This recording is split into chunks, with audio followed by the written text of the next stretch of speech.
Hi, maayong gabi sa tanan. Maghisgot-hisgot lang sa takaron. Ano na sa tay topic. Para tikin sa kaginikanan nga nabalo na. Pareho ka sa babae. Na gusto pa man siya magminyo. Gusto pa siya magminyo. Pero musupak ang mga anak. Dili gusto sa mga anak. Wala naman siya anak nga wala pa namin yun, tanan naman namin yun. Pero gusto pagit siya nga mangitag iyang mabana. Dobi kay musupak manggid ang mga anak. Ayaw sa ako nga side, ayaw ninyo supaka inyong inahan or amahan. Kay mga tigulang na gusto pa ba niya nga nasay kadulog, kahugoy-hugoy og magkidaunsa. Dapat inyo na lang uyunan kay lahi ba itong siya ragid magsulo kay ganahan pa ba siya nga na siya kagilok-gilok dapat inyo na lang untang pauyunan.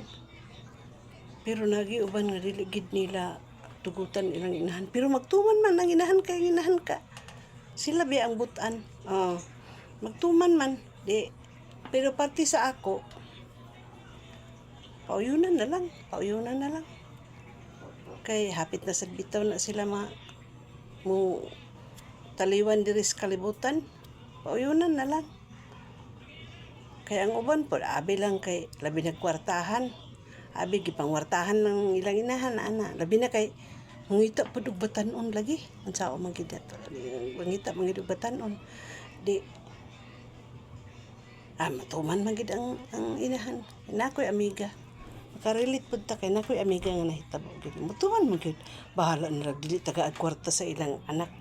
Kay kung dili siya magminyo na siya 5,000 ang bulan taga siya iyang allowance kay wala may iyang business. Ang iya namang saligan ang kana namang social pension mauraman wala may lain, pero gusto gid siya magminyo nya ang lalaki na ba wala pa may trabaho nya na may yuta dito sa bukid nga na ilang gi kuandi dito sila nagtanong sila mga bisag unsa lang na, pero mag-ulian ni sa iyang anak tagaan pod kay looy pod lahi gid ning uban kakuangan pagid sila ba unsa man nimo nga kakuangan pa man gid sila sa ilang pagkaminyo.